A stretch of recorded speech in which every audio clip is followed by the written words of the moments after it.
നമസ്കാരം.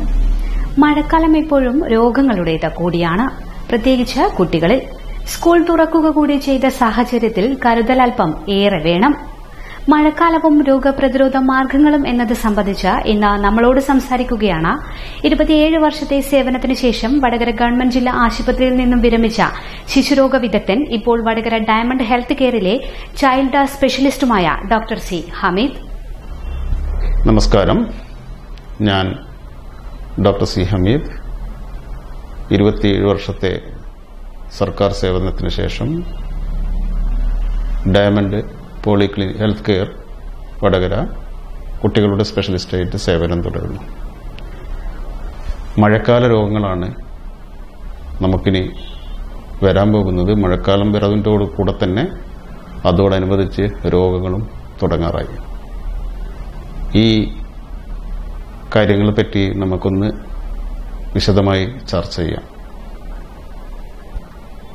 മഴക്കാല രോഗങ്ങളെ നമുക്ക് 3ആയി തരംതിരിക്കാം. ഒന്ന്, ജലജന്യ രോഗങ്ങൾ അഥവാ വാട്ടർ ബോൺ ഡിസീസ്, വായുവിൽ കൂടെ പകരുന്ന രോഗങ്ങൾ അഥവാ എയർബോൺ ഡിസീസ്. മൂന്നാമത് വരുന്നത്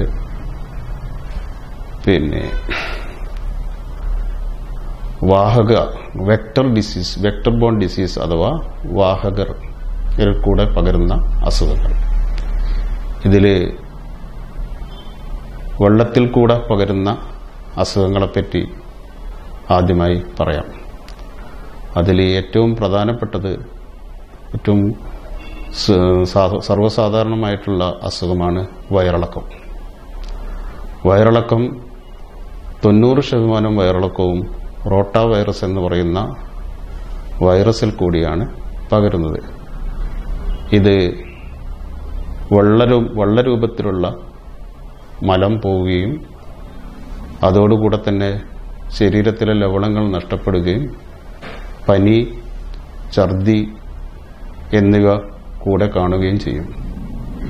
ഇത് നിർജ്ജലീകരണത്തിലേക്ക് നയിക്കുന്നതോടും കൂടെ അപകടാവസ്ഥയിലേക്ക് പോകാനും സാധ്യതയുണ്ട്.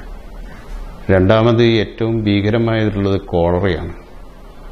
കോളറ പിടിപെട്ട് കഴിഞ്ഞാൽ അതിൻ്റെ ചികിത്സ തുടക്കത്തിൽ തന്നെ എടുത്തിട്ടില്ലെങ്കിൽ മരണം വരെ സംഭവിക്കാൻ പറ്റുന്ന അസുഖമാണ്. മൂന്നാമതായിട്ട് ഉള്ള വയറിളക്കം ഉണ്ടാക്കുന്ന ഷിഗല്ല എന്ന് പറയുന്ന അസുഖമാണ്. അത് സാധാരണ വയറിളക്കമായിട്ടുള്ള വ്യത്യാസം എന്ന് പറഞ്ഞാൽ ഇതിൽ രക്തത്തിൻ്റെ അംശം കാണും. ആൾക്ക് നല്ല പനി, അതിൻ്റെ കൂടെ തന്നെ വയറുവേദന, ചിലർക്ക് തലച്ചോറിനെ ബാധിക്കുന്ന എൻകഫലൈറ്റിസ് എന്ന് പറയുന്ന അസുഖം വരെ ഉണ്ടാകാനും സാധ്യതയുണ്ട്.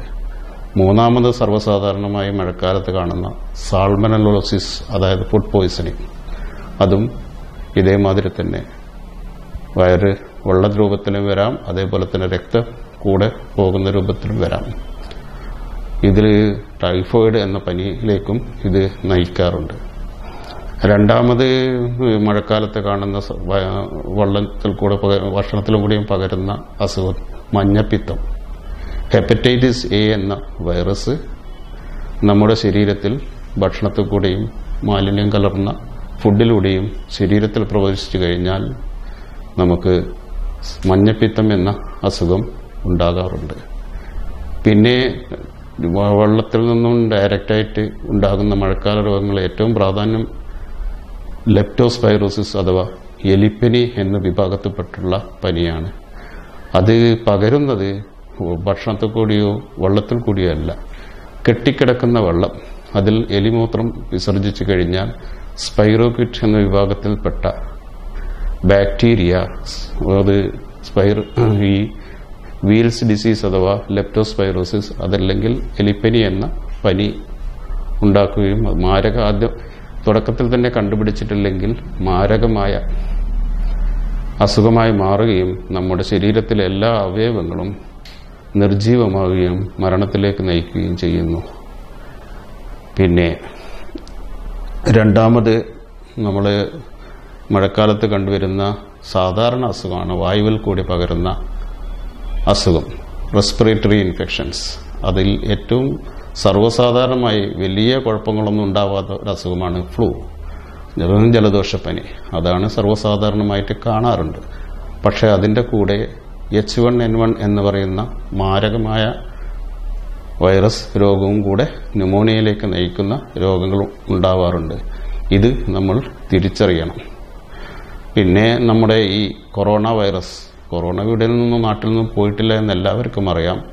ഇതും കൂടെ നമ്മുടെ മനസ്സിൽ ഓടി വരേണ്ടതാണ്. ഈ ജലദോഷപ്പനി എന്ന് മാത്രം കരുതി സ്വയം ചികിത്സിക്കാതെ 1-2 ദിവസം മാക്സിമം പാരസ്റ്റമോൾ ഉപയോഗിച്ച് നോക്കിയിട്ട് ഇല്ലെങ്കിൽ വിദഗ്ധ അഭിപ്രായം സ്വീകരിക്കുന്നതാണ് നല്ലത്. മൂന്നാമതായി വരുന്നത് വെക്ടർ ബോൺ ഡിസീസ് അഥവാ കൊതുജന്യ രോഗങ്ങൾ. സാധാരണയായി കൊതുകിൽ കൂടി പകരുന്ന രോഗങ്ങളാണിത്. അതിൽ ഏറ്റവും മാരകമായിട്ടുള്ളതും പിന്നെ കൂടുതലായിട്ട് കണ്ടുവരുന്നത് പ്രത്യേകിച്ച് ജൂലൈ മുതൽ നവംബർ ഡിസംബർ മാസം വരെയുള്ള കാലഘട്ടത്തിൽ ഏറ്റവും കൂടുതൽ കാണുന്നത് ഈജിപ്തി എന്ന് പറയുന്ന വിഭാഗത്തിൽപ്പെട്ട പിന്നെ ഈഡിസ് ഈജിപ്തി എന്ന വിഭാഗത്തിൽപ്പെട്ട കൊതു. ആ കൊതുവിൽ കൂടി പകരുന്നതാണ് ഡെങ്കിപ്പനി.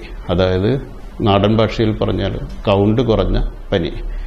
ഈ കൗണ്ട് കുറഞ്ഞ പനി ആദ്യം തന്നെ കണ്ടുപിടിച്ചിട്ടില്ലെങ്കിൽ കൗണ്ട് 50,000-നും 20,000-നും താഴെ വന്നു കഴിഞ്ഞാൽ ബ്ലീഡിംഗ്, പല സ്ഥലത്തു നിന്നും രക്തസ്രാവം ഉണ്ടാവുകയും ഓർഗാൻ ഫെയിലിയർ ഉണ്ടാവുകയും ഡെത്തിലേക്ക് നയിക്കുകയും ചെയ്യുന്നു. അതും നമ്മൾ ശ്രദ്ധിക്കേണ്ടതാണ്. പിന്നെ മലേറിയ 4 തരം plasmodium vivax, plasmodium malaria and falciparum, ovale ഇങ്ങനെയുള്ള മലേറിയകളാണ് കണ്ടുവരുന്നത്. ഇത് അനോഫിലസ് ഗ്രൂപ്പിൽപ്പെട്ട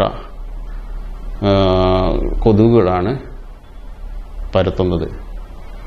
ഇതാണ് മഴക്കാലത്ത് എടുത്തു പറയേണ്ട, ശ്രദ്ധിക്കപ്പെടേണ്ട ഏറ്റവും വലിയ അസുഖങ്ങളെ ക്ലാസിഫൈ ചെയ്തിട്ട് നമുക്ക് പ്രാക്ടിക്കൽ പർപ്പസിന് വേണ്ടി ഇങ്ങനെ ക്ലാസിഫൈ ചെയ്ത് തരംതിരിക്കാം. ഇവയെല്ലാം എങ്ങനെ നമുക്ക് പ്രതിരോധിക്കാം? മഴക്കാലം വരുന്നതിന് മുന്നേ തന്നെ നമ്മൾ ഇതുവരെ ഇത്രയും രോഗങ്ങൾ പ്രതീക്ഷിക്കുന്നതുകൊണ്ട് അത് തടയാനുള്ള മാർഗവും നമ്മൾ തന്നെ ചെയ്യണം. അതിലേറ്റവും പ്രാധാന്യം എന്ന് പറഞ്ഞു കഴിഞ്ഞാൽ വ്യക്തിശുചിത്വവും അതേപോലെ തന്നെ പരിസര ശുചിത്വവും. നമ്മളെല്ലാവരും 2-3 പ്രാവശ്യം കുളിക്കും ഒരു ദിവസം. പക്ഷേ അന്യന്റെ വീട്ടിലേക്ക് നമ്മളെ മാലിന്യങ്ങൾ വലിച്ചെറിയുകയും ചെയ്യും. ഈ സ്വഭാവം ഒഴിവാക്കി നമ്മളും നമ്മുടെ പരിസരവും ശുചിയായാൽ മാത്രമേ ഇതിനൊരു ശാശ്വത പരിഹാരം ഉണ്ടാവുക എന്നുള്ള ബോധം എല്ലാ പൗരനും ഉണ്ടായിരിക്കേണ്ടതാണ്. ഇത് വെള്ളം കെട്ടിക്കിടക്കുന്ന സ്ഥലത്തു കൂടിയാണ് ഈ ലെപ്റ്റോസ്പൈറോസിസ് എലിപ്പനി കിടക്കുന്നത്. അതുകൊണ്ട് ഡെങ്കിപ്പനിക്കുള്ള വ്യത്യാസം എന്ന് പറഞ്ഞാൽ ഡെങ്കിപ്പനീൻ്റെ കൊതു വളരുന്നത് വളരെ ശുദ്ധമായ ടാങ്ക്, ഫ്രിഡ്ജിൻ്റെ വെള്ളം, അതേപോലെ തന്നെ ചെടികൾ നനയ്ക്കാൻ വെച്ചിരിക്കുന്ന ചെടി പോട്ടുകൾ, ഇവയിലുള്ള ശുദ്ധജലത്തിൽ കൂടെ മാത്രമേ വളരുകയുള്ളൂ. അപ്പോൾ നമുക്ക് മഴക്കാലം തുടങ്ങുന്നതിന് മുന്നേ തന്നെ വീട്ടിലെ എല്ലാ ചിരട്ടകൾ, അതേപോലെ തന്നെ തെങ്ങിൻ്റെ ഓലൻ്റെ ചപ്പ് ചവറുകൾ ഇതെല്ലാം കമിഴ്ത്തി നമുക്ക് ഈ വെള്ളത്തിൻ്റെ ഇങ്ങനെ കെട്ടിക്കിടക്കുന്ന വെള്ളത്തിൻ്റെ തോത് കുറക്കാൻ, അതായത് ഡ്രൈ ഡേ എന്ന് പറയുന്ന ആഴ്ചക്കൊരു ദിവസം നമ്മൾ ഡ്രൈ ഡേ ആക്കിയിട്ട് എല്ലാം കമിഴ്ത്തുക എന്നുള്ള ഇതിൽ വെള്ളം എവിടെയും കെട്ടിക്കിടക്കാൻ സമ്മതിക്കാതിരിക്കുക. ഇങ്ങനെ ചെയ്താൽ ഡെങ്കിപ്പനി ഒരു പരിധിവരെ നമുക്ക് തടയാൻ കഴിയും. പിന്നെ ഭക്ഷണകാര്യത്തിൽ നമ്മൾ ശ്രദ്ധിക്കേണ്ടത് കഴിയുന്നതും വീട്ടിലുള്ള ഭക്ഷണം ഉപയോഗിക്കുക. തലേദിവസത്തെ എടുത്തു വെച്ചിട്ട് ഫ്രിഡ്ജിൽ വെച്ച് വീണ്ടും തണുപ്പിച്ച് വീണ്ടും ആ രീതിയിലുള്ള ഭക്ഷണ രീതി ഒഴിവാക്കുക. അതാത് സമയത്തേക്ക് ഫ്രഷായി ഉണ്ടാക്കി ഭക്ഷണം കഴിക്കുക. പിന്നെ തിളപ്പിച്ച ആറിയ വെള്ളം മാത്രം ഉപയോഗിക്കുക. അങ്ങനെ വന്നു കഴിഞ്ഞാൽ നമുക്ക് മഞ്ഞപ്പിത്തം, അതേപോലെ തന്നെ വയറിളക്ക രോഗങ്ങളും ടൈഫോയിഡ് പനി മുതലായവ തടയാൻ കഴിയും. അപ്പോൾ അതുകൊണ്ട് പിന്നെ കുട്ടികളുടെ കാര്യത്തിൽ പ്രത്യേകം ശ്രദ്ധിക്കേണ്ടത് കുത്തിവെപ്പുകൾ എല്ലാം സമയാസമയത്ത് തന്നെ എടുക്കുക. ഇമ്മ്യൂണൈസേഷൻ പ്രതിരോധ ശക്തിയുള്ള കുട്ടികൾക്ക് ഇതൊക്കെ വന്നു കഴിഞ്ഞാലും രക്ഷപ്പെടാൻ എളുപ്പമാണ്. പിന്നെ അവരുടെ ആഹാരം ന്യൂട്രീഷൻ വയസ്സിനനുസരിച്ച് തൂക്കവും വളർച്ചയും ഉണ്ടെന്ന് ഉറപ്പിക്കുകയും ചെയ്യുക. ഇത്രയും കാര്യങ്ങൾ നമ്മൾ ശ്രദ്ധിച്ചു കഴിഞ്ഞാൽ നമുക്ക് ഒരുവിധം മഴക്കാല രോഗങ്ങളെ പ്രതിരോധിക്കാൻ കഴിയും എന്ന് ഉള്ള ഉപദേശത്തോടു കൂടി ഞാൻ എൻ്റെ വാക്കുകൾ ഉപസംഹരിക്കുന്നു. ജയ് ഹിന്ദ്.